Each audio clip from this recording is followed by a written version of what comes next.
चलिए दोस्तों, बात करते हैं एक और नई क्वेश्चन के बारे में। इस क्वेश्चन में एग्जामिनर ने कहा एक दुकानदार ने अपना सामान सूची मूल्य से आधे पर बेचा और इस प्रकार उसे 20% का नुकसान हुआ। यदि उसने सूचीबद्ध मूल्य पर बेचा होता तो उसका लाभ प्रतिशत क्या होता, ये एग्जामिनर ने मुझसे पूछा है। तो चलिए आइए सॉल्व करते हैं। मान लेते हैं उसका सूची जो मूल्य है वो कितना है, आपका 100 रुपये, और वो बेचता है उसे कितने में, इसके आधे में, यानी 50 रुपये पे। तो इसका मतलब, और उससे जो लॉस होता है वो 20% का। तो 20% का लॉस होता है। अगर मैं इसे उल्टा कर दूं, यानी 100 बाय में आपका कितना कर दूं, आपका 80, तो ये मेरे पास में क्या आ जाएगा, इसका आपका कॉस्ट प्राइस आ जाएगा। इससे ये गया, यानी कि 500 बटे में 8 हो जाएगा।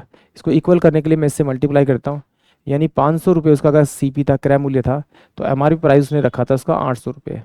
इन दोनों का डिफरेंस निकालेंगे तो डिफरेंस कितना आएगा आपका 300। 300 का उसे प्रॉफिट होगा अगर वो क्या होगा, वो उसे अंकित मूल्य पे बेचेगा। तो ये 300 बटे में कितना, 500 इंटू में 100 करेंगे आपका, तो इससे ये चल जाएगा और 5 दूनी 10 हो जाएगा, यानी कि 60% का उसे क्या होगा, आपका प्रॉफिट होगा। यानी कि ऑप्शन जो मेरे पास में ए होगा वो इस क्वेश्चन के लिए करेक्ट होगा। एक बार फिर देखते हैं जरा।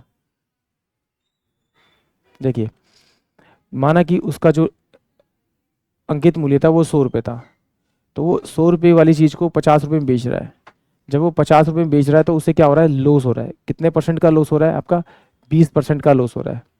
20% का लॉस था। अगर मैं यहाँ पर रखता सीपी, क्रय मूल्य रखता था, उसका मैं 20% निकालता, यानी 20% निकाल के माइनस करता, तो ये 80 बाय में क्या होता, 100 आता आपका। तो ये बराबर किसके होना चाहिए था, 50 रुपये के बराबर, क्योंकि 50 रुपये में बेच रहा है।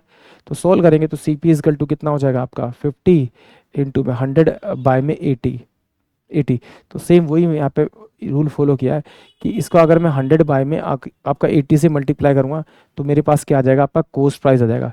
इससे काटा तो ये 500 बाय में 8, ये क्या आ गया आपका सीपी। तो मैंने इन दोनों का एलसीएम लिया, तो 800 रुपये मेरे पास में क्या हो जाएगा, आपका मार्क प्राइस, यानी कि जो उसने अंकित किया हुआ था, और बेचा कितने में, सॉरी खरीदा उसने कितने में था, 500 रुपये में पूरे को।